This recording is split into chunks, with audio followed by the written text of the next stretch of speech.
만나서 반갑습니다. 오늘 에베소서 4장 22절부터 24절까지의 말씀을 통해서 회복의 여정이라고 하는 주제로 함께 우리의 삶을 되돌아보는 시간들을 가지셨으면 좋겠습니다. 많은 사람들이 인생을 살아가는 데 있어서 자신의 삶에 좀 더 나은 삶을 살아가고 싶은 열망과 소망을 가지고 살아갑니다. 어쩌면 여러분들의 삶을 한번 되돌아보십시오. 지금보다 좀 더 나은 행복한 삶을 살아가기 위해서 여러분들의 삶 속에 변화되어져야 될 삶의 영역이 있다면 어떤 영역에서 변화되어져야 할까요? 여러분들의 삶 속에 변화가 필요한 영역은 어떠한 영역들이십니까? 한번 잠시 생각해 보시기 바랍니다. 어떤 분들은 자신의 삶 속에 경험되어지는 끝없이 찾아오는 이 부정적인 감정과 생각으로 인해 고통스러운 삶을 살아가는 분들이 있습니다. 말할 수 없는 그 우울감과 두려움과 불안들, 참을 수 없는 분노로 인해 깨어진 관계, 그 아픔으로 인해 한숨을 쉬고 살아가는 분들이 참 많이 있고요. 또 어떤 분들은 자신의 삶의 패턴, 습관들을 변화시키고 싶은 분들도 계실 겁니다. 나태함과 게으름 때문에 자신의 기대했던 삶을 살아가지 못하고 늘 실패와 좌절을 겪으면서 내가 이러한 삶의 모습으로부터 벗어나기 위해 몸부림치는 분들도 계실 거예요. 또 어떤 분들은 관계 때문에 어려운 분들이 계실 겁니다. 자신을 사랑하기도 어렵고 자신을 있는 그대로 받아들이기도 어려울 뿐만 아니라 가장 가까운 가족들조차도 쉽게 대화도 안 되고 이해도 안 되고 함께 무엇인가 해 나가는 것이 너무나 고통스럽고 두렵고 어려운 분들이 있을 겁니다. 그래서 여러분들이 지금까지 살아왔던 삶의 시간들을 되돌아보면서 내 삶 속에 변화가 필요한 영역이 어떤 영역인가 한번 점검해 보시면 좋을 것 같습니다. 문제는 사람들이 자신의 인생을 살아갈 때 좀 더 나은 삶을 살아가기를 기대하고 열망하지만 우리의 삶을 변화의 과정 속에 노출시키지 않으면 우리는 변화되어질 수 없습니다. 에베소서 4장 22절부터 24절까지의 말씀을 통해서 우리가 어떻게 변화의 과정 속에 나아가야 되는지 이야기해 주고 있습니다. 한번 생각해 보십시오. 내가 개인적으로 감정적인 문제가 있어요. 삶의 어떤 습관의 문제가 있습니다. 관계의 어려움을 가지고 있어요. 그럴 때 언제 여러분들이 내 인생을 바꿔야겠다, 변화시켜야겠다라고 결심하고 생각하시나요? 갑자기 우리는 우리의 인생을 변화시키려고 행동하지 않습니다. 우리가 변화의 과정 속에 나아가기 위해서는요, 반드시 자극이라고 하는 것들이 필요해요. 성경은 우리에게 이렇게 이야기해 주고 있습니다. 너희는 옛사람을 벗어버리고 새 사람 입으라 라고 말씀해 주고 있습니다. 에베소서 4장 22절에 나와 있는 이 옛사람은 구원 밖에 있는 사람들을 설명해 주고 있는 것이 아닙니다. 이미 구원의 기쁨과 감격을 누렸지만 생명의 역사를 경험했지만 예수 그리스도를 알기 이전에 가지고 있었던 잘못되어진 삶의 습관과 패턴, 모습들을 가지고 살아가는 사람들을 대표적으로 상징하는 표현이 옛사람이라고 이야기할 수 있습니다. 자, 그러면 이 옛사람은 구체적으로 누구를 이야기하는 걸까요? 어쩌면 저와 여러분들을 이야기하는 것이라고 이야기할 수 있을 것 같습니다. 우리가 예수 그리스도를 나의 구주, 나의 하나님으로 영접하기 시작할 때 나타나는 변화가 있습니다. 이 변화는 즉각적 변화라고 이야기할 수 있습니다. 또 다른 표현으로 본질적 변화라고 이야기할 수 있어요. 그래서 예수 그리스도를 나의 구주, 나의 하나님을 영접하는 순간에 우리는 어둠에서 빛으로, 종에서 자녀로, 죽음에서 생명으로 옮겨지는 신분의 변화가 즉각적으로 나타나기 시작합니다. 문제는 주님을 내가 영접했지만, 내가 새 사람 되어졌지만 여전히 나의 삶의 패턴과 습관은 그리스도를 알기 이전에 살아왔던 삶의 모습을 그대로 안고 갖고 살아가고 있다는 거예요. 그래서 이러한 삶의 문제를 변화시켜 가는 과정을 저는 상태적 변화라고 이야기하고 싶습니다. 그래서 우리가 우리의 삶 속의 변화의 과정을 보기 시작하면 현재 내가 가지고 있는 삶의 문제나 갈등과 어려움이 있을 때 내 삶을 변화시키고 싶은 열망이 일어나기 시작하고 그 변화의 과정 속에 지속적으로 나아갈 때 우리는 성숙되어지며 성화되어질 수 있어요. 자, 그런데 제가 말씀드렸던 것처럼 우리가 언제 내 삶을 바꾸려고 시도할까요? 언제 내 삶을 변화시키려고 노력할까요? 저는 크게 세 가지의 요소가 있다라고 생각합니다. 첫 번째는요, 우리들의 삶에 찾아오는 위기와 고통의 시간들이 경험되어질 때 우리는 우리들의 삶을 바꾸려고 시도합니다. 내가 문제가 있어도, 내가 어려움이 있어도, 갈등이 있어도 감당할 만한 하면 그 문제를 해결하려고 하지 않습니다. 그래서 우리가 예기치 않은 삶의 문제나 어려움을 경험하기 시작할 때 내가 가지고 있는 감정적인 문제나 습관의 문제가 또 다른 삶의 고통을 유발하기 시작할 때 우리는 더 이상 이렇게는 못 살겠다, 너무 힘들다라고 생각하며 자신의 삶을 변화의 과정 속에 노출시키려고 선택합니다. 두 번째는 하나님 말씀 앞에 내 삶을 드릴 때예요. 말씀을 묵상하고 말씀을 가까이 하기 시작할 때 하나님은 말씀을 통해서 내가 가지고 있는 삶의 문제를 조명해 주십니다. 내가 가지고 있는 어떠함이 하나님의 거룩한 자녀로서의 삶을 살아가는 데 있어서 걸림돌이 되어지는지 그것들을 알려주실 때가 있어요. 그래서 하나님의 말씀이 우리의 삶 속에 강력하게 역사하기 시작할 때 그 말씀을 통해서 우리는 우리의 삶을 바꾸어 가기 시도하고 시작할 수 있습니다. 세 번째는 교육과 학습을 통해서 우리들의 삶을 변화시켜 나아갈 수 있어요. 나에게 문제가 있다고 하는 사실들을 알고 있는데 이걸 벗어나고 싶은 열망은 있는데 이걸 어떻게 내가 바꾸어야 될지, 어떻게 변화시켜야 될지, 이걸 어떻게 새롭게 해야 될지 알 수 없다면 우리는 더 큰 어려움 속에 빠질 수가 있어요. 그래서 우리가 새로운 것들을 배우고 알기 시작할 때 우리는 우리의 삶의 모습을 변화의 과정 속에 노출시킬 수 있습니다. 그래서 에베소서 4장 22절의 말씀처럼 우리의 옛사람을 벗어버리기 위해서 자신을 노출시키는 과정들이 필요하다는 거예요. 성경은 옛사람을 벗고 새사람을 입으라라고 말씀해 주고 있는데 옛사람을 벗고 새사람을 입기 위해서는요 반드시 거쳐가야 될 과정이 있습니다. 성경은 그것을 마음을 새롭게 함으로 변화를 받으라라고 이야기해 주고 있어요. 우리의 마음이 새로워져야 한다라는 겁니다. 자, 그러면 우리의 마음을 어떻게 새롭게 할 수 있을까? 우리의 상태를 어떻게 변화시킬 수 있을까?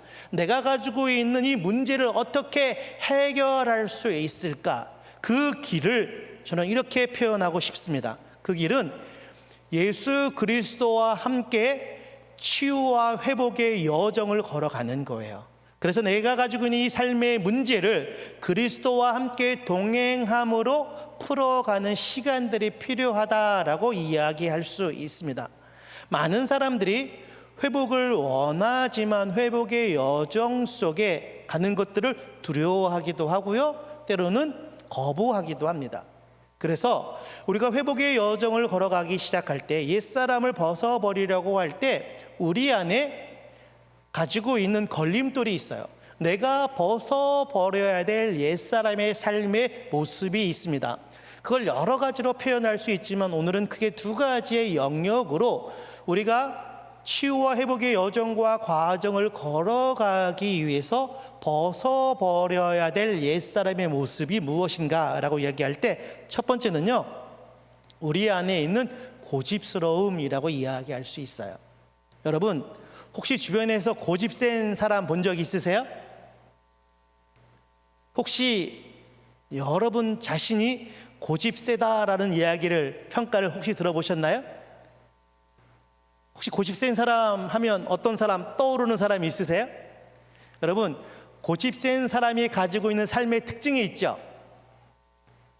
절대로 다른 사람 얘기 듣지 않습니다. 자기의 생각과 견해가 옳아요. 어떻게 해서든 자신의 생각대로 일을 처리해야 만족스러워합니다. 그렇지 않으면요, 모든 일에 딴지를 걸고 불편함을 호소합니다. 어쩌면 우리가 하나님의 은혜 앞에 나아가는 데 있어서, 치유와 회복을 경험하는 데 있어서 가장 큰 걸림돌은 내가 가지고 있는 이 고집스러움이라고 이야기할 수 있습니다. 어쩌면 우리는 우리의 삶을 변화의 과정 속에 노출시키고 싶어 하지만 내 가지고 있는 생각과 경험을 더 신뢰함으로 내 자신을 변화의 과정 속에 노출시키려고 하지 않는다는 거예요. 자, 그러면 우리가 어떤 것에 대해서 고집스러운가 이야기할 때 저는 크게 5가지의 영역에 대해서 좀 이야기해 보려고 합니다. 첫 번째 영역은요, 내가 잘 알고 있고 익숙한 내용에 대해서는 반응하려고 하지 않아요. 한번 이렇게 이야기해 볼게요. 여러분들이 말씀을 듣는데 오랫동안 연구하고 묵상하고 생각했던 말씀을 누군가 전하기 시작하면 그 말씀을 통해서 여러분들의 삶의 모습을 다룰까요? 아니면 말씀을 전하는 그분을 평가하고 판단하고 생각할까요? 제가 한 곳에 가서 이제 강의를 하는데 제가 그쪽에 강의를 한 지는 한 10여 년이 넘은 것 같아요. 그래서 1년에 한 2-3번씩 매번 내려가서 강의를 하는데 하루는 강의를 끝나고 뒤에서 이제 짐을 정리하고 있었습니다. 그런데 그 학교를 인도하는 학교장 간사님이 나오셔서 이렇게 말씀하셨던 거예요. 제가 오늘까지 이도원 목사님 강의를 들은 횟수를 세려보니까 한 13번, 14번 강의를 들었다라고 말씀을 하시더라고요. 똑같은 강사에게 동일한 주제로 13번, 14번 들었다라고 이야기를 하시는 거예요. 그래서 제가 짐을 싸면서 저 친구가 그렇게 강의를 많이 들었었나라고 하는 생각을 하고 있었어요. 그런데 그 다음에 이 친구가 고백했던 말이 제 마음을 울리기 시작했어요. 어떤 이야기였냐면 그 강의를 13번, 14번 들을 때마다 하나님께서 내 삶을 다루는 삶의 모습은 다 달랐다라는 거예요. 한번 여러분 생각해 보세요. 한 강사에게 동일한 주제의 강의를 들었을 때 여러분들은 몇 번 집중해서 그 강의를 들을 수 있을까요? 어쩌면 그 학교장은요, 제가 강의를 진행할 때 그 다음 내용이 무엇인지 잘 알고 있을 거예요. 어떻게 강의가 진행되어지고 어떻게 끝날지 너무나 잘 알고 있을 겁니다. 하지만 그 친구는 그것에 묶여 있지 않았어요. 내가 잘 알고 있고 익숙한 것이지만 그것들을 통해서 나에게 말씀하시는 하나님의 음성에 귀 기울이고 말씀하시는 것에 믿음으로 반응하며 자신의 삶을 변화의 과정 속에 노출시키려고 몸부림쳤습니다. 어쩌면 우리는 우리의 삶 속에 내가 너무나 익숙한 것에 대해서 잘 반응하지 않아요. 그게 우리 안에 있는 고집스러움이라고 이야기할 수 있습니다. 두 번째는요, 익숙하지 않은 것이나 내가 동의할 수 없는 거예요. 그래서 지금까지 내가 경험했던 경험과 지식과 나의 삶에 가지고 있는 여러 가지 요소와 반한 내용들, 반한 이야기들을 내가 들으면 우리는 즉각적으로 평가하고 판단합니다. 아, 저건 아닌 것 같아. 어쩌면 우리가 인생을 살아가는 데 있어서 하나님을 경험하는 데도요, 하나님의 역사를 제한할 수 있어요. 내가 가지고 있는 신앙적 경험과 신학적 견해로 하나님의 역사를 제한할 수 있습니다. 저는 이걸 GIB 신드롬이라고 이야기해요. 무슨 이야기냐면 God in a box예요. 하나님을 내 박스 안에 가두어 놓는 겁니다. 그래서 내 경험의 박스, 생각의 박스, 신학의 박스에 가두어 놓고 하나님을 제한시키는 거예요. 이것이 우리의 삶 속에 변화의 과정 속에 나아가지 못하게 하는 걸림돌이 되어질 수 있습니다. 네 번째 요소는요, 내가 문제인 건 알고 있어요. 그런데 그걸 바꾸고 싶지는 않아요. 왜냐하면 그걸 통해서 얻는 유익들이 있어요. 그걸 통해서 얻는 기쁨들이 있어요. 그걸 내가 포기하고 싶지 않은 거예요. 그게 죄인 줄 알아요. 그게 문제인 줄 알아요. 그게 어려움을 줄 줄 알아요. 하지만 그것이 나에게 주는 기쁨과 쾌락과 즐거움과 만족들이 있기 때문에 그것들을 바꾸려고 시도하지 않습니다. 다섯 번째 요소는요, 내 안에 있는 삶의 문제와 상처를 인정하고 싶지 않을 때 그것들을 감추고 하나님 앞에 나아가 다루려고 하지 않습니다. 이것이 우리 안에 있는 이 고집스러움이라고 이야기할 수 있어요. 그래서 우리가 회복의 여정과 과정을 걸어가는 데 있어서 우리들의 삶을 하나님 앞에 나아가 다루려고 시도하지 않습니다. 문제는 우리의 인생의 변화를 멈춘 순간부터 우리의 삶은 변질되어질 수 있다는 거예요. 어쩌면 우리는 우리의 인생에 고통이 찾아오면 그 고통 속에서 하나님 앞에 나아가 매달리기 시작합니다.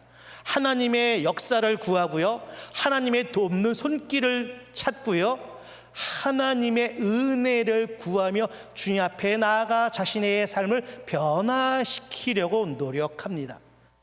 그런데 내 삶이 평안하면, 내 삶이 안정되어지면, 내 삶에 더 이상 문제가 없다면 그 평안함을 우리는 극복하기가 참 어려워요.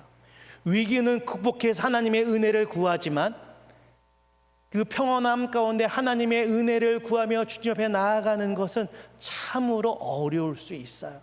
그런데 성경은 계속해서 우리에게 이야기합니다. 그 평안함 가운데 주님 앞에 나아 감사하라고, 주의 은혜를 더 강력히 구하라고 이야기해요. 우리가 넘어지는 건 위기 때 넘어지지 않습니다. 우리가 넘어지는 건요, 내가 평온할 때예요. 내가 잘 될 때예요. 그 일이, 그 상황이 나에게 익숙해질 때 우리는 그 상황 속에 또 다시 넘어질 수 있어요. 그래서 우리가 변화의 과정 속에 나아갈 때 내 안에 내가 맡고 있는 그 고집스러움이 변화를 맡고 있다고 하는 사실들을 기억하셔야 합니다. 두 번째는요, 우리 안에 있는 마스크 벗으셔야 돼요. 가면 벗으셔야 됩니다. 지금 여러분들이 쓰고 있는 마스크 벗으라는 얘기가 아니고요, 여러분들이 쓰고 있는 심리적 가면을 벗으셔야 돼요. 한번 생각해 보십시오. 여러분들이 생활하시면서 가면 쓰고 있을까요? 안 쓰고 있을까요? 한번 생각해 보세요. 가면 쓰고 계세요? 안 쓰고 계세요? 모르시겠어요? 쓰고 계세요? 오케이. 어디서 가면을 쓰세요? 또 가면을 왜 쓰세요? 우리가 가면을 왜 쓸까요? 마스크를 왜 우리가 쓸까요? 거기에는 몇 가지 이유가 있습니다. 첫 번째는요, 자신을 보호하기 위해서 그래요. 내 자신을 보호하기 위해서 마스크를 쓰기 시작합니다. 가면을 쓰기 시작해요. 그래서 내 안에 있는 삶의 문제나 그 어려움이나 내가 가지고 있는 단점이나 약함이 관계 안에 사람들에게 드러나기 시작하면 사람들이 나를 무시할까 봐 두려운 거예요. 함부로 대할까 봐 무서운 거예요. 내 약점을 잡고 나를 괴롭힐까 봐 어려운 거예요. 그러니까 나는 불안과 두려움, 그 또 내 안에는 여러 가지 문제가 있지만 그것이 관계 안에 드러나지 않도록 자신을 잘 숨기고 살아가기 시작합니다. 나의 문제가 드러나기 시작하면 사람들이 나를 싫어할 테니까 그 문제를 감추기 시작해요. 제가 상담했던 한 친구는요, 온몸에 문신을 하고 다녀요. 제 상담이 어느 정도 진행된 다음에 물어봤어요. 왜 이렇게 문신을 많이 했니? 라고 물어봤더니 이 친구가 문신을 한 이유가 뭘까요? 세게 보이고 싶다라는 거예요. 그래서 사람들이 나를 함부로 대하지 못하도록 하겠다라는 거예요. 왜 그랬을까요? 이 친구가요, 마음이 되게 착해요. 몸은 되게 컸는데 마음이 되게 여렸던 친구예요. 그래서 처음 어렸을 땐 자신의 큰 몸집 때문에 친구들이 함부로 대하지를 못했어요. 그런데 함께 시간을 지내다 보니까 이 아이가 되게 마음이 여리고 착하고요, 싫은 소리 못하고요, 남에게 이렇게 소리 한번 못 지르는 아주 착한 아이였어요. 그러니까 주변에 있던 친구들이 이 아이를 놀리기 시작하고 이 아이를 괴롭히기 시작했던 거예요. 심지어는 학교 생활할 때 다른 친구들이 준비물을 안 갖고 오면 이 아이의 준비물을 빼앗아 가서 검사를 맡고, 숙제를 빼앗아 가서 대신 검사를 맡고, 자기는 혼나지 않고 이 친구가 야단 맞고 어려움을 당했던 거죠. 그 일이 지속적으로 반복되어졌어요. 성인이 돼서도. 그게 너무나 힘들었던 거예요. 그래서 어떻게 하면 사람들의 그 괴롭힘으로부터, 그 무시로부터 내가 좀 벗어날 수 있을까 고민하다가, 내 몸에 이 타투를 새기고 문신을 새기면 사람들이 좀 쉽게 보지 않지 않을까 생각을 했던 거예요. 그리고 문신을 하기 시작했어요. 그런데 그게 생각보다 효과적이었던 거예요. 그래서 이 친구는 자신의 몸에 그 문신을 점점 새기기 시작했다라고 이야기합니다. 결국 자신을 보호하기 위한 거예요. 두 번째, 우리가 가면을 쓰는 이유는요, 사랑받기 위해서 그래요. 인정받고 싶어서 그렇습니다. 사람들에게 좋은 사람이라고, 성실한 사람이라고, 믿음 좋은 친구라는 소리를 듣고 싶은 거예요. 그래서 우리는 가면을 쓰고 살아가요. 한번 생각해 보세요. 여러분들은 몇 개의 가면을 쓰고 사세요? 몇 개의 가면을 가지고 있으세요? 어디 갈 때 제일 두꺼운 가면을 쓰고 가십니까? 어디 올 때 제일 두꺼운 가면을 쓰고 가세요? 다 하고 싶은 얘기가 있으시죠? 교회라고. 안 그러세요? 여러분, 교회에 오셔서 집에서 하시던 행동 하세요? 집에서 짜증내고 화내고 했던 행동들 교회에 와서 쉽게 하세요? 잘 안 하시죠? 왜 그럴까요? 내가 좋은 사람, 괜찮은 사람이라고 인정받고 싶은 열망이 우리 안에 있기 때문에 우리는 각자 가면을 쓰고 살아가요. 저는 가면을 쓸까요, 안 쓸까요? 이거는 대답하시네요. 네, 저도 가면을 쓰고 있죠. 어쩌면 여러분들보다 훨씬 더 두꺼운 가면을 쓰고 살 가능성이 많죠. 왜요? 여러분들보다 훨씬 더, 어떤 경우에는 더 많은 사람들 앞에 제 자신을 노출시켜야 되고 드러내야 되니까 어쩌면 저는 여러분보다 더 두꺼운 가면을 쓰고 살 거예요. 자, 문제는 뭘까요? 우리가 가면을 쓰고 있을 때 어떠한 문제가 발생할까요? 첫 번째는요, 나도 내가 누구인지 헷갈려요. 이럴 때 이렇게 행동하고 저기 가서는 저렇게 행동하는 내 모습들을 보면서 내가 누구인지 나도 헷갈릴 때가 참 많이 있어요. 또 다른 문제는요, 하나님 앞에 나아갈 때에도 가면을 쓰고 나아가요. 나의 삶에 문제가 있고 어려움이 있음에도 불구하고 괜찮은 척하는 거예요. 여러분, 우리의 삶을 다루고 싶다면, 우리의 문제를 다루고 싶다면 내가 쓰고 있는 가면 벗으셔야 합니다. 두껍게 쓰고 있었던 그 가면을 벗어내야 우리의 삶을 하나님께서 다루어 가실 수 있어요. 자, 그러면 우리가 어떻게 우리의 삶을 변화의 과정 속에 노출시킬 수 있을까? 마태복음 8장 말씀을 통해서 확인해 보려고 합니다. 앞에 말씀 나와 있으니 같이 한번 봉독해 보도록 하겠습니다. 예수께서 산에서 내려오시니 수많은 무리가 따르니라. 한 나병 환자가 나와 절하며 이르되 주여 원하시면 저를 깨끗게 하실 수 있나이다 하거늘 예수께서 손을 내밀어 그에게 대시며 이르시되 내가 원하노니 깨끗함을 받으라 하시니 즉시 그의 나병이 깨끗하여 진지라. 아멘. 여기에 보면 한 사람이 거명되어져 있죠. 그 사람의 상태와 볼 수 있는 표현 하나가 있습니다. 나병 환자라고 이야기해 주고 있어요. 여러분, 나병 환자가 가지고 있는 삶의 고통, 어려움, 문제가 무엇이 있을까요? 나병 환자가 가지고 있는 그 어려움 중에 첫 번째 고통은요, 육체적인 고통일 거예요.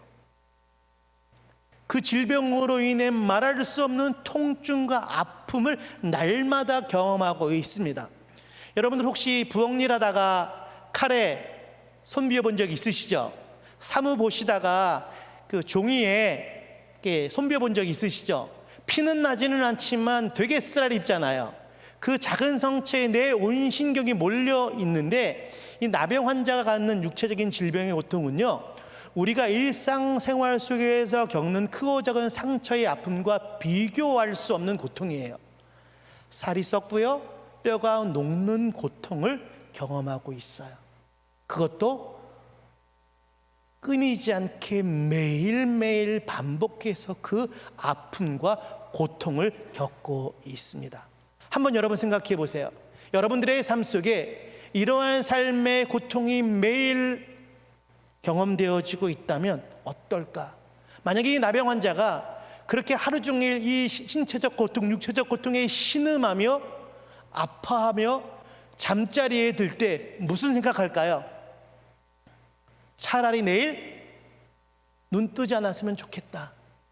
너무나 고통스러워서 하나님 제발 오늘 밤에 나를 좀 데려가 주세요 라고 정말 간절함으로 기도하면서 그 고통을 호소했을 거예요. 그래서 이 나병 환자가 가지고 있는 첫 번째 고통은요, 그 육체적 고통과 아픔을 안고 갖고 살아갈 겁니다. 두 번째는요, 정서적 고통이에요. 여러분도 혹시 나병 환자 보신 적 있으세요? 어르신들은 보신 적이 있을 거라고 생각들이 들어요. 이 나병 환자들은 그 질병 때문에 정상적으로 사회 활동을 할 수가 없어요. 병 걸리기 시작하면 사회로부터 격리되어지고 가족들로부터 버림당하고요, 사람들이 바라볼 때 벌레 보듯 쳐다봐요. 아무도 그 사람을 환영하지 않습니다.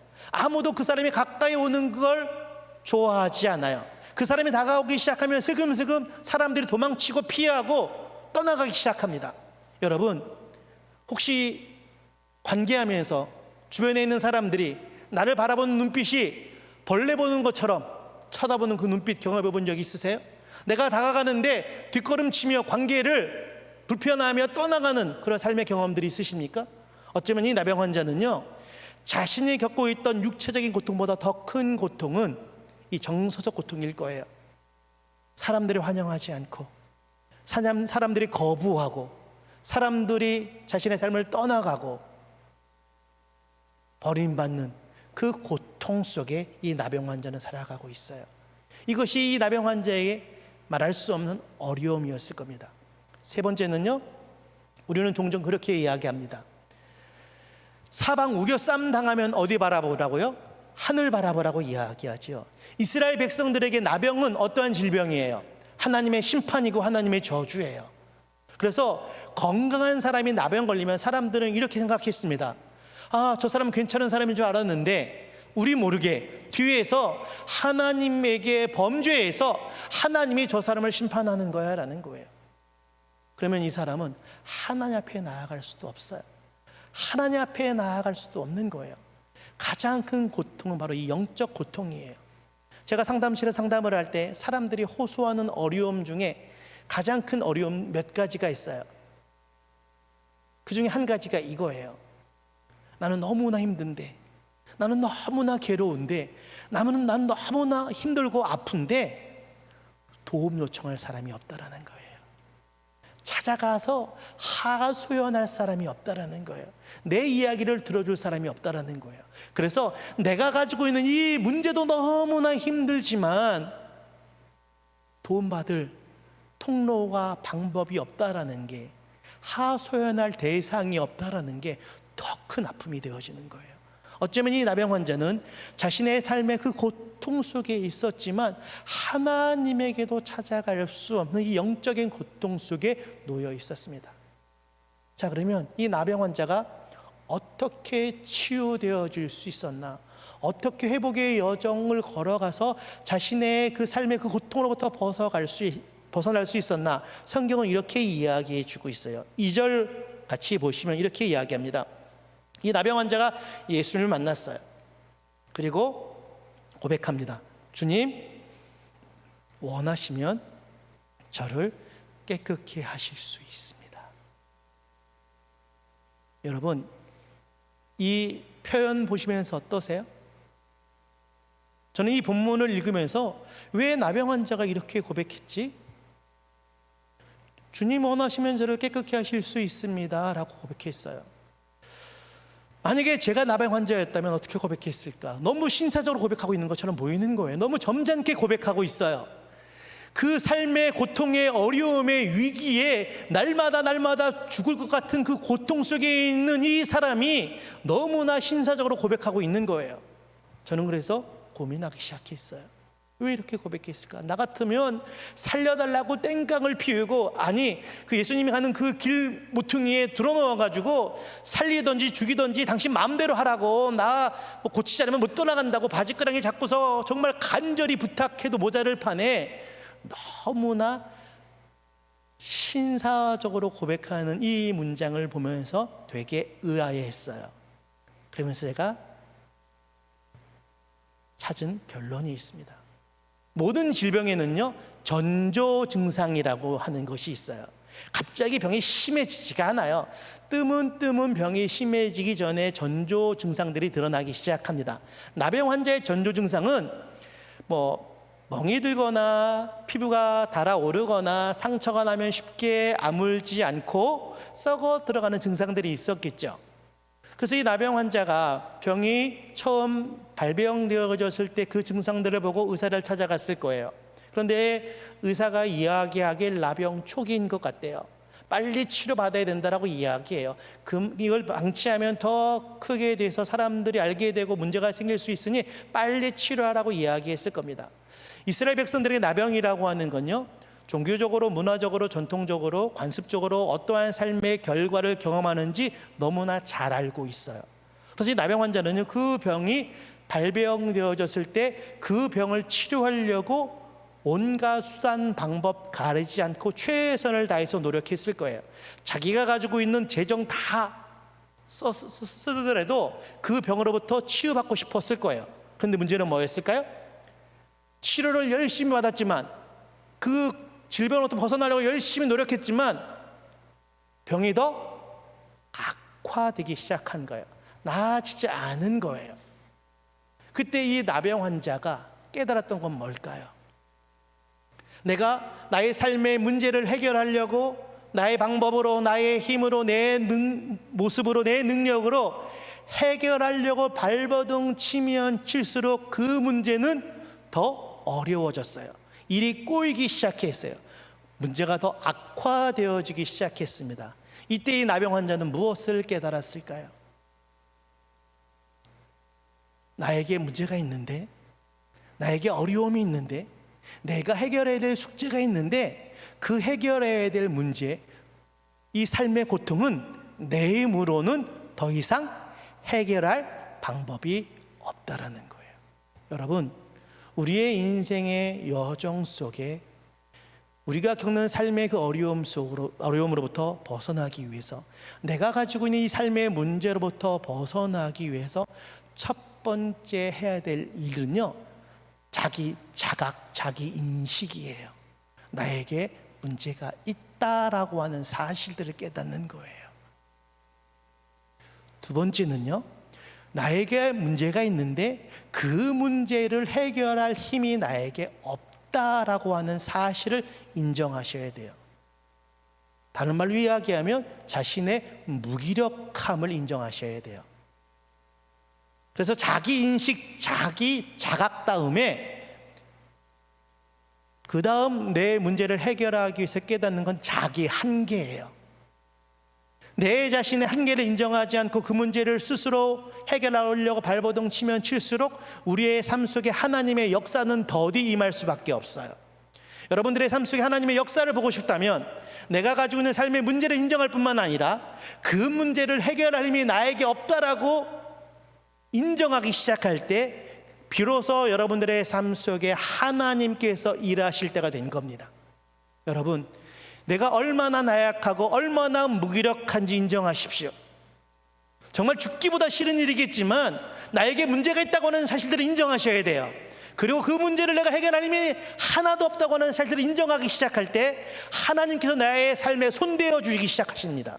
나의 문제를 해결해 주기 시작하실 수 있어요. 내가 문제를 해결하려고 노력하면 노력할수록 그 문제는 더 미궁 속으로 빠질 수밖에 없어요. 그래서 이 나병 환자가 자신의 삶의 문제로부터 벗어날 수 있었던 첫 번째 이유는요, 자신의 문제를 인식하고 자기의 한계를 인정했다라는 거예요. 두 번째, 이 나병 환자가 자신의 삶의 문제로부터 벗어날 수 있었던 두 번째 이유는요, 1절에 나와 있습니다. 예수께서 산에서 내려오시니 수많은 무리가 예수님을 따랐다라고 이야기해 주고 있어요. 모세 율법에 의하면 나병 환자는요, 건강한 사람과 접촉을 시도하거나 접촉할 수가 없습니다. 만약에 이 나병 환자가 건강한 사람과 접촉을 시도하려고 하면 상대방이 그것들을 방어할 수 있어요. 다가오지 못하도록 소리칠 수 있고요, 다가오면 도망칠 수 있고요, 그래도 계속 따라오면 물리적 행사, 무력을 사용할 수도 있어요. 그래서 돌을 던지거나 나뭇가지를 휘젓거나 이럴 수 있겠죠. 그런데 내가 던진 돌에 나병 환자가 맞아서 상해를 입어도 돌 던진 사람에게 책임을 묻지 않습니다.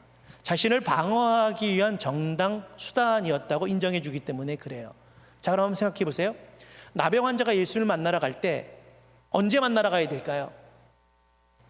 수많은 무리가 따라갈 때 다가가면 위협당할 수 있잖아요. 어려움 당할 수 있잖아요. 그래서 아무도 없는 그 시간에, 어쩌면 늦은 밤 예수님의 행적을 쫓아가다가 사람들이 다 잠자는 그 시간에 예수님이 머무는 그 방에 가서 조용히 노크를 하며 자신을 좀 고쳐달라고 호소하는 게 맞을 거예요. 그런데 이 나병 환자는 언제 예수님을 만나셨어요? 수많은 무리가 예수님을 따라갈 때 예수님 앞에 나아갔습니다. 무엇이 필요했을까요? 무엇이 필요했을까요? 이 나병 환자에게 용기였겠죠. 어떤 용기일까요? 죽으면 죽으리라, 이 용기였을까요? 저는 그렇게 생각하지 않아요. 병 걸려 죽나 돌 맞아 죽나 어차피 죽을 거 한번 시도해보자, 이런 만용, 이런 거 아니에요. 한번 생각해 보세요. 나병 환자의 한번 삶을 생각해 보세요. 어떤 삶을 살아봤을까? 나병 걸리면요, 가족들로부터 쫓겨나죠. 사회로부터 격리당하기 시작하고 분리되어지기 시작합니다. 그래서 자신이 살던 삶의 지역으로부터, 성읍으로부터 쫓겨나요. 그래서 성 밖에서 생활합니다. 노숙 생활하는 거예요. 거기서 정상적으로 상처를 치유할 수 있을까요? 정상적으로 음식을 공급받을 수 있을까요? 정상적으로 의복을 갖춰 입을 수 있을까요? 모든 게 불가능한 상태입니다. 어쩌면 병은 다 악화되어졌고 제대로 입지도 먹지도 못해서 모양이나 몰골이 형편이 없었을 거예요. 그런데 이들이 쫓겨날 때 이역 만리에 가서 생활하는 게 아니에요. 자기가 살던 성읍 밖에 바로 얼마 되지 않는 그 골짜기에 산에 숨어서 생활해요. 그리고 가족들에 대한 그리움이 사무치면 먼 발치에서 가족들을 바라보며 이 그리움을 달래며 생활했던 분들이세요. 근데 예수님께서 그 성읍에 들어오실 때 수많은 무리가 따라갔잖아요. 그때 수많은 무리 중에 누가 있었을까요? 내 가족, 내 친구, 내 이웃들이 그곳에 있지 않았을까요? 한번 생각해 보세요. 이 나병 환자가 이렇게 죽어가는 자신의 모습, 그 형편없는 그 몰골을 사랑하는 가족들에게, 부모에게, 자녀들에게, 사람들에게 드러내고 싶었을까요? 어쩌면 죽으면 죽었지 그 일은 하고 싶지 않았을 거예요. 내 수치, 내 아픔, 내 형편없는 이 모습을 드러내고 싶지 않았을 겁니다. 여러분, 우리가 우리의 삶 속에 하나님의 은혜를 보고 싶다면 나의 삶의 모습을 드러내셔야 돼요. 이걸 자기 노출이라고 이야기해요. 누구 앞에 드러내야 될까요? 하나님과 사람들 앞에 드러내셔야 돼요. 하나님 앞에 내 문제를 드러내고 사람들 앞에 내 문제를 드러내기 시작할 때 비로소 하나님께서 그들의 삶 속에 역사하기 시작합니다. 그래서 치유와 회복의 여정과 과정은 자신의 문제를 인정하고 자신의 한계를 받아들이고 나의 삶의 문제를 십자가 앞에 노출시킬 때 하나님께서 일하기 시작하십니다. 그때 주님께서 이 나병 환자에게 어떻게 행하셨느냐? 3절에 나와 있습니다. 예수님께서 그 나병 환자에게 하신 말씀이 있어요. 뭐라고 말씀하십니까? 내가 원하노니 깨끗함을 받으라 라고 말씀하고 계시죠. 잘 보세요. 이 말씀은 누가 했던 말이에요? 나병 환자가 했던 말이죠. 주님, 원하시면 저를 깨끗게 하실 수 있습니다라고 고백했어요. 그런데 주님은 그 이야기를 듣고 내가 원하노니 깨끗함을 받으라라고 이야기해요. 반복어구를 사용해서 이야기해주고 있습니다. 성경에서 반복어구를 사용해서 이야기하는 건요, 그렇게 되기를 간절히 소망하고 기대하고 원한다라는 거예요. 어쩌면 내가 가지고 있는 이 삶의 문제로부터, 이 삶의 고통으로부터, 갈등으로부터 벗어나기를 기대하는 것보다 하나님께서, 주님께서 우리를 고쳐주기를 더 간절히 원하신다라고 하는 그 하나님 아버지의 마음을 표현한 이야기라고 이야기할 수 있어요. 자, 그런데 주님께서 이 말씀을 하시면서 너무나 재미있는 한 행동을 하셨어요. 어떻게 하셨습니까? 예수님께서 손을 내밀어 그에게 대셨다라는 거예요. 여러분, 하나님의 위로, 하나님의 치유는요, 정서적 위로에 그치지 않아요. 아, 너 힘들었지? 그래, 내가 너를 위로해, 내가 너를 사랑해 라고 하는 것에 그치지 않아요. 하나님의 치료는 정서적 위로뿐만 아니라 실제적 우리의 삶의 문제의 근원을 해결하세요. 나병 환자의 문제는 어디에 있었어요? 몸에 있었잖아요. 그 모세의 율법을 파기하면서까지 예수님께서는 그 나병 환자의 몸에 손을 대시며 그를 고치셨어요. 그를 회복시키셨어요. 이것이 우리를 향한 하나님 아버지의 마음이라고 이야기할 수 있습니다. 여러분, 여러분들의 삶에 어떠한 문제가 있으세요? 내 삶에 어떠한 상처가 있으세요? 내 안에 가라앉아 있는 어떠한 정서적인 문제가 있으세요? 혼자 이겨내려고, 버텨내려고, 견뎌내려고 더 이상 애쓰지 마십시오. 내가 가지고 있는 이 삶의 어려움을 인정하고 십자가 앞에 나아가십시오. 하나님께서 여러분들의 삶과 여러분들의 가정을 만지실 거예요. 그것이 우리를 향한 하나님 아버지의 마음이라고 이야기해 주고 있습니다. 그때 이 나병 환자는 그의 몸이 즉시 깨끗해졌다라고 이야기해 주고 있습니다. 하나님께서 우리의 삶 속에 역사하시면, 하나님께서 우리를 도우시면 우리가 가지고 있는 이 삶의 문제로부터 우리가 자유케 되어질 수 있다고 성경은 이야기해 주고 있습니다. 우리를 향한 하나님 아버지의 마음은 어떠한가? 말씀 한 구절 더 보고 함께 기도하는 시간들을 가졌으면 좋겠습니다. 이사야서 57장 18절부터 19절까지의 말씀입니다. 이 말씀을 보면 회복의 여정 가운데 걸어가는 우리를 향한 하나님 아버지의 마음을 너무나 분명하게 우리에게 보여주고 있어요. 제가 이 본문은 정말 수없이 묵상했던 본문입니다. 너무나 많은 중요한 주제들이 이 본문 안에 다 기록되어져 있어요. 첫 번째는요, 하나님께서 이렇게 말씀해 주고 계십니다. 내가 너를 고쳐줄 거다라는 거예요. 하나님께서는 우리를 치유하신다라고 말씀해 주고 있어요. 하나님께서 우리의 삶의 문제를 해결해 주실 거라고 말씀해 주고 있습니다. 하나님께서는 계속해서 말씀하세요. 나에게 나오면 내가 너의 삶의 고통과 상처와 아픔을, 너의 갈등과 네가 넘어설 수 없는 그 문제를 해결해 주겠다라고 말씀해 주고 계세요. 자, 그러면 하나님께서 우리를 치유하시기 위해서 나의 선택과 반응은 무엇인가라는 거예요. 시편 62편 8절 말씀에 보면 하나님을 의지하라고 이야기해 주고 있어요. 그리고 그 앞에 마음을 토하라라고 이야기를 해주고 있어요. 여러분, 하나님께서 우리를 치유하시기 위해서는요, 우리가 십자가 앞에 나아가셔야 합니다. 그리고 나의 삶의 문제를 해결하시고 치유하실 수 있다고 하는 것을 신뢰하셔야 돼요. 그리고 그분에게 내 삶의 고통을 토하셔야 됩니다. 여러분, 혹시 몸이 토해 본 적 있으세요? 언제 토하죠? 사람들은 속이 불편할 때 토하겠죠. 뭐 여러 가지 이유로 토할 거예요. 근데 이 토하는 걸 선택 선택적으로 토할 수 있는 능력자가 있나요? 불가능하죠.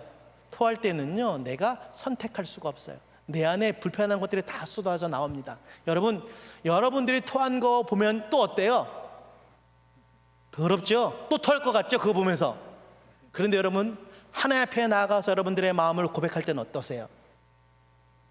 정말 내 안에 있는 이 슬픔과 억울함과 아쉬움과 그 아픔들을 있는 그대로 표현하세요? 아니면 선택적으로 표현하세요? 만약에 여러분들 하나님 앞에 나와 선택적으로 표현한다면 하나님의 위로는 선택적으로 경험되어지실 거예요. 정말 여러분들의 삶 속에 하나님의 위로를 경험하고 싶다면 있는 그대로 여러분들의 마음을 주님 앞에 나아가 토해내십시오. 하나님께서 말씀하십니다. 내가 너를 치유해 주고 싶다라고 말씀하세요. 내가 너를 치료하겠다고 말씀하세요. 그 하나님 아버지의 사랑 안에 여러분들이 머무셔야 합니다. 두 번째는요, 하나님께서 우리의 삶을 인도하시겠다고 말씀하세요. 철학자 샤르트르는 인생은 태어나면서 죽을 때까지 끊임없는 선택의 연속이 인생이다라고 이야기해요. 그래서 그 선택의 결과로 우리의 인생이 만들어지기 시작합니다. 우리가 선택할 때 크게 두 가지 선택으로 구별할 수 있을 것 같아요. 첫 번째는요, 일상적인 선택입니다. 뭘 먹을까? 어디 갈까? 어떻게 갈까? 무엇을 입을까? 뭐 이런 거겠죠. 여러분, 이런 일상적인 선택을 할 때도 어떻게 하고 싶으세요? 정말 좋은 선택, 가성비 따지고 효과적인 방법들을 찾잖아요. 그래서 내 경험을 활용하고 정보를 이용하고 주변의 지인들한테 조언도 구하고 이렇게 생활하죠. 그런데 일상적인 선택하면서도 후회할 때가 가끔 있으시죠. 나는 정말 잘 선택했다고 생각했는데 선택하고 나보니 아쉬운 때가 있어요. 근데 일상적인 선택은 조금 잘못 선택해도 내 인생에 크게 영향을 주진 않아요. 또 우리의 선택 중에 중요한 선택이 있겠죠. 어떤 선택이 있을까요? 중요한 선택은 뭐 결혼, 뭐 종교, 뭐 직업, 학교, 친구, 뭐 진로, 뭐 내가 어디다 투자할까, 이런 거 되게 중요한 선택이에요. 그렇죠? 한번 여러분 생각해 보세요. 이런 선택할 때 그냥 기분의 감정에 의해서 쉽게 선택하시나요? 아니죠. 정말 다른 일들보다 더 심사숙고하며 선택하시죠. 근데 한번 생각해 보십시오. 여러분들의 선택 중에 제일 후회스러운 선택은 뭐예요? 어떤 선택이 제일 후회스러워요? 지금 마스크를 다 쓰고 계셔서 말하는 입모양을 제가 볼 수는 없는데 몇몇 분들이 웃는 걸 보니까 제가 어떤 이야기를 하고 있는지 제가 들을 수 있을 것 같아요. 혹시 맞는지 한번 이야기해 줘 보세요. 어떤 분들은요, 자신의 선택과 결정을 가장 후회스러운 영역이 어떤 영역일까요? 결혼. 그렇죠? 여러분, 내 배우자 선택할 때 상점에서 물건 사듯이 그렇게 해서 선택하셨나요? 아니잖아요. 나름대로 심사숙고했잖아요. 근데 그 선택이 내 인생의 또 다른 삶의 고통이 될 줄 전혀 예상하지 못했잖아요. 그런데 성경은 뭐라고 이야기해 주고 있냐면 하나님께서 우리의 삶을 인도해 주시겠대요. 앞서 행해 주시겠대요. 나의 선택을, 나의 결정을 지도해 주시겠다라고 말씀해 주시는 거예요. 여러분들의 삶의 선택과 결정의 시기에 내 생각, 나이가 원하는 것들을 내려놓고 하나님의 인도하심을 구하십시오. 그때 하나님께서 여러분들에게 가장 좋은 길로 인도해 주실 거예요. 가장 선한 길로 여러분들에게 이끌어 주실 것입니다. 세 번째, 우리를 향한 하나님 아버지의 마음은요, 슬퍼하는 자에게 위로를 주겠다라고 이야기해 주고 있어요. 여러분, 내가 겪었던 삶의 고통과 아픔 때문에 정말 그 어두운 밤 소리 내지도 못하며 울음을 삼키며 보냈던 그 영혼의 어두운 밤이 있으십니까? 그 누구도 나를 이해할 수 없고 그 누구도 내 슬픔을 받아줄 수 없어서 그 슬픔을 삭히고 아픔을 삭히며 울음을 삼켰던 분들이 계세요. 하나님께서 말씀하십니다. 내가 너를 위로할 거라고, 내가 너의 슬픈 눈물을 닦아줄 거라고 말씀해 주고 있어요. 그리고 네 번째는요, 하나님께서 우리의 삶 속에 찾아오셔서 평강에 평강을 더하실 거라고 말씀해 주고 있어요. 우리의 인생에 세상이 줄 수도 없고 알 수도 없는 평강을 우리에게 주시겠다고 말씀해 주고 있습니다. 이것이 우리를 향한 하나님 아버지의 마음이에요. 제가 이 본문을 읽는데요, 하루는 제 눈에 들어오지 않았던 한 문장이 제 마음에 확 들어오기 시작했어요. 왜 하나님께서 우리를 회복의 여정으로 부르시는가? 왜 우리를 치료하시고 인도하시고 위로하시고 평강 주기를 원하실까? 그 이유가 뭘까요? 그 이유는요, 성경은 이렇게 이야기해 주고 있습니다. 57장 18절에 보면 내가 그의 길을 보았은즉, 이게 무슨 말일까요? 내가 너의 인생의 희노애락을 알고 있다라는 거예요. 내가 너의 인생의 고통을 알고 있다라는 거예요. 내가 너의 인생의 그 아픔을 알고 있다라는 거예요. 저의 딸 이야기를 잠깐 하고 함께 좀 기도했으면 좋겠습니다. 제가 쌍둥이 딸이 있는데요, 하나님께서 10여 년 만에 주신 아이들이에요. 그런데 이 아이 중에 둘째가 어느 날 갑자기 오더니, 어렸을 때 일입니다. 초등학교 들어가기 학년 전의 이야기인데 갑자기 저에게 와서 아빠 나 피아니스트가 되고 싶어요 라고 이야기를 하는 거예요. 꿈이 생겼어요 라고 이야기하면서, 아 그래 그러면 열심히 연습해서 좋은 피아니스트가 돼 라고 그냥 잠깐 이야기하고 말았습니다. 그런데 초등학교를 들어가고 나서 다시 또 그걸 하고 싶다라는 거예요. 그래서 아 그래 그럼 한번 해봐라 라고 이야기를 했어요.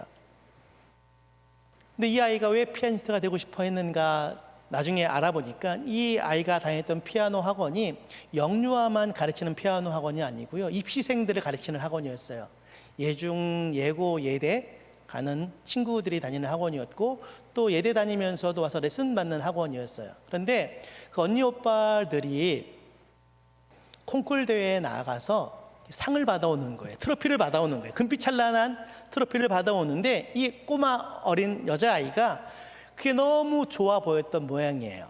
그래서 내가 그걸 갖고 싶은데 어떻게 하면 저걸 내가 얻을 수 있을까? 이 아이 나름대로 생각을 했던 모양입니다. 자세히 보니까 취미반으로 다니는 언니 오빠들은 상을 잘 못 받아요.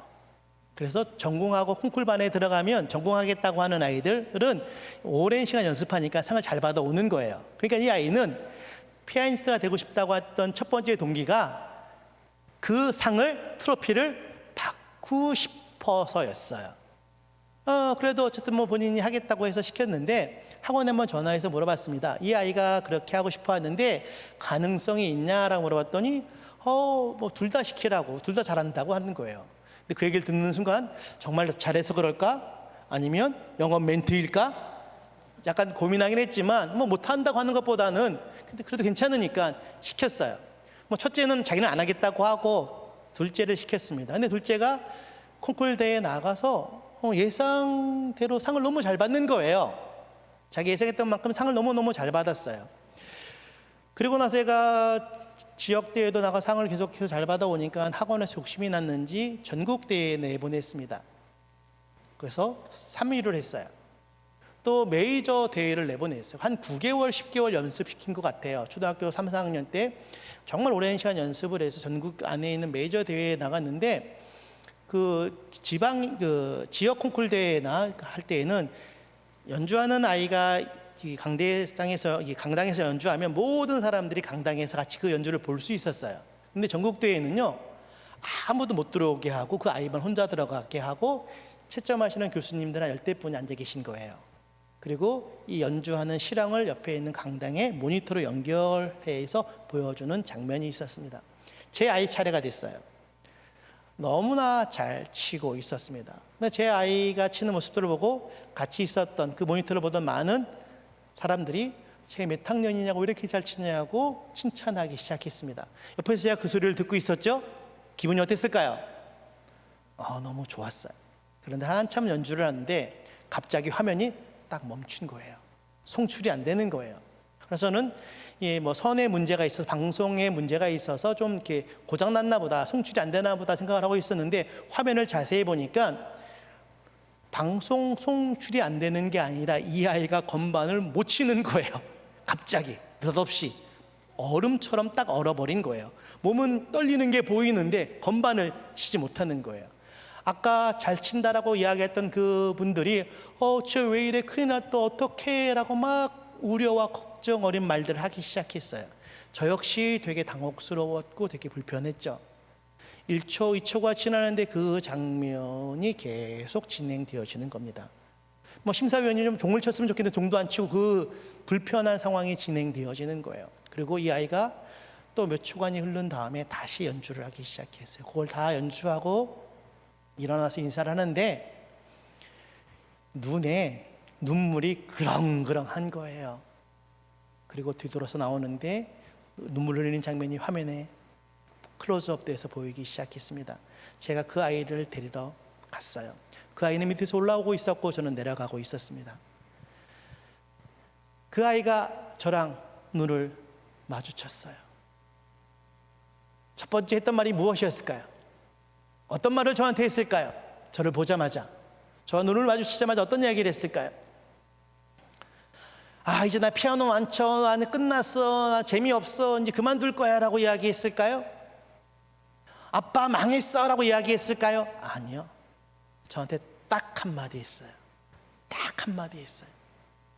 저를 보자마자 이 아이가 했던 그 한마디는요, 이거였어요. 아빠라는 거였어요. 울면서 저를 보면서 아빠라고 하는 거예요. 저는 제 딸이 저에게 아빠라고 부를 때 제 딸이 하고 싶었던 모든 이야기를 다 들을 수 있었어요. 왜 그랬을까요? 늘 지켜봤잖아요. 9개월 동안 얼마나 열심히 연습했는지, 얼마나 노력했는지, 얼마나 기대했는지, 또 이 시간이 얼마나 실망스러운지 말하지 않아도 다 알 수 있어요. 왜요? 내 딸이니까, 내가 지켜봤으니까. 하나님이 그렇게 말씀하세요. 하나님께서 우리를 치유하고 싶어 하세요. 하나님이 우리를 인도하고 싶어 하세요. 하나님이 우리를 위로하고 싶어 하세요. 잃어버렸던 평강을 회복시키고 싶어 하세요. 왜요? 내가 다 보았다라는 거예요. 내가 다 알고 있다라는 거예요. 내 남편도, 내 아내도, 내 부모도 모를 내 마음의 고통, 내 어려움들 누구는 아신다고요? 하나님은 아신대요. 여러분, 그 하나님 앞에 나아가 아버지라고 한번 불러보지 않으시겠어요? 여러분들이 아버지라고 부를 때, 하나님이라고 부를 때, 아빠라고 부를 때 하나님께서 여러분들에게 다가오셔서 여러분들을 와락 안아주실 거예요. 저는 제 딸이 저를 보고 아빠라고 외칠 때 그 어린 딸을 그 복도에 앉아서 하염없이 안아줬어요. 우리의 삶 속에 찾아오시고 다가오시는 그 하나님 앞에 이 시간 좀 나아가셨으면 좋겠습니다. 여러분들의 삶에 회복이 되고 싶다면, 내 인생의 문제가 해결되어지고 싶다면 우리의 삶의 온전한 치유자 되신 그 주님 앞에 나아가 우리의 삶의 어려움을 호소하고 그 하나님 아버지의 사랑을 초청했으면 좋겠습니다. 우리 시간 잠깐 두 눈을 잠깐 감고 기도했으면 좋겠습니다. 두 손을 좀 가슴에 조용히 좀 올려 보시겠어요? 여러분들이 지금까지 살아왔던 인생의 여정, 인생의 시간들 되돌아보면 나는 참 많이 애썼잖아요. 참 많이 수고했잖아요. 다른 사람들은 나에게 실망할 수도 있었고, 나에게 아쉬워할 수 있었고, 나에게 대해서 화날 수 있고, 나를 오해할 수 있지만 여러분들은 여러분들이 할 수 있는 최선을 다해서 지금까지 살아오셨잖아요. 내 삶 속에 하나님 아버지의 사랑을 경험하기 위해서는요, 먼저 내가 내 자신을 사랑하셔야 돼요. 내가 나 자신을 거절하기 시작하면 내게 다가오시는 그 아버지의 사랑을 받아들일 수가 없어요. 그래서 먼저 자기에게 이야기해 주십시다. 나를 좀 찾아가서 위로해 줍시다. 정말 주님의 마음으로 나를 사랑한다라고 고백해 줬으면 좋겠어요. 한번 조금 어색할 수도 있겠지만 이렇게 한번 해봅시다. 가슴에 좀 손을 조용히 얹고 두 눈을 감고 여러분들의 이름 한번 불러보세요. 귀에 들릴 수 있도록 한번 불러보십시오. 다시 한번 불러볼까요? 그 앞에 한 단어를 붙이겠습니다. 사랑하는 누구누구야 라고 한번 불러보세요. 그리고 자기를 위로해 주십시다. 하나님 마음으로 자신을 좀 위로해 주세요. 애썼어, 수고했어, 힘들었지, 잘 버텼어, 고생했어, 안타까워서 어떡하니, 그만하면 됐어 라고 자신을 좀 위로해 주세요. 자기에게 들릴 수 있도록 이야기해 주세요. 함께 고백하고 기도하겠습니다. 하나님, 이 밤 이 시간 우리의 삶 속에 찾아오셔서 나름 애쓰고 살아왔지만 풀리지 않는 숙제처럼, 풀 수 없는 수학 문제처럼 내 인생은 왜 이렇게 힘들고 어려운지, 내가 해결해 보려고 발버둥 치고 했을 때마다 오히려 더 문제는 어려워지고 깨어지고 부서져서 너무나 실망스러웠던 삶을 살고 아쉬운 삶을 살았던 당신의 딸들과 아들을 찾아가셔서 하나님, 저들을 위로하여 주시고 저들을 치료하여 주시고 저들의 슬픈 눈물을 닦아 주시옵소서. 계속해서 여러분도 좀 위로해 보십시오. 자신을 좀 위로해 보세요. 자기에게 해주고 싶었던 말들 있잖아요. 수고했어 라고, 힘들었지 라고 이야기해 주세요. 하나님께서 이 밤에 여러분들을 찾아가셔서 그 아버지의 사랑과 마음을 보여주실 거예요. 하나님, 이 밤 우리의 삶 속에 찾아오셔서 각 사람들을 향한 하나님 아버지의 마음이 무엇인지 우리가 가장 잘 들을 수 있는 방법으로 하나님, 우리의 심령 가운데 지금 말씀하여 주시옵소서. 제가 듣겠나이다. 하나님, 제가 듣겠나이다. 하나님, 말씀하여 주시옵소서.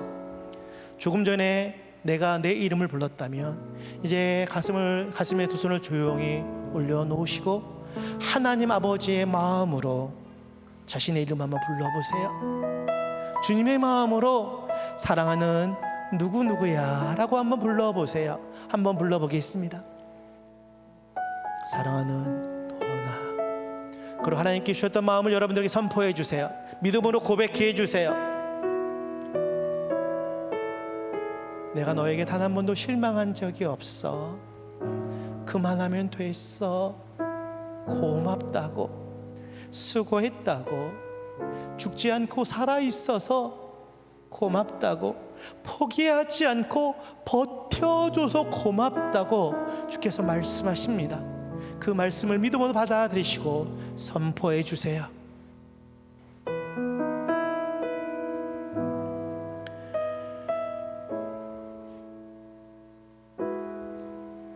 하나님, 우리의 삶 속에 우리를 회복의 여정과 과정 속으로 이끌어 주셔서 감사합니다. 나의 삶의 어떠한 문제가 하나님 아버지의 사랑에 대해서 오해하고 자신을 한계 짓고 낙심과 절망 속에, 그 아쉬움 속에 살아왔던 인생들을 회복시키며 치유하시겠다고 말씀해 주셔서 감사합니다. 하나님, 이 밤 찾아오셔서 우리에게 살 소망을 주시옵소서. 살아갈 믿음을 허락하여 주시옵소서.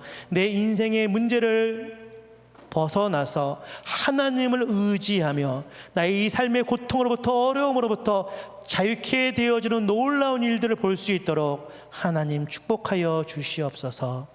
하나님께서 이 밤 몇몇 분들을 특별히 위로하고 싶어 하십니다.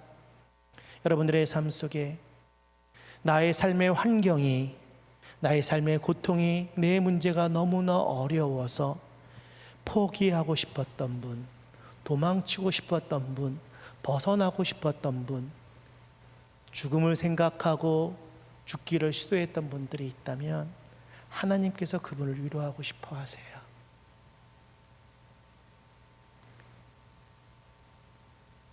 그런 분들이 되면 조용히 주님 앞에 나가서 기도하십시오. 하나님께서 이 밤에 여러분들을 위로하실 거예요. 하나님, 우리에게 만나 주시고 우리를 회복시키시겠다고 말씀해 주셔서 감사합니다.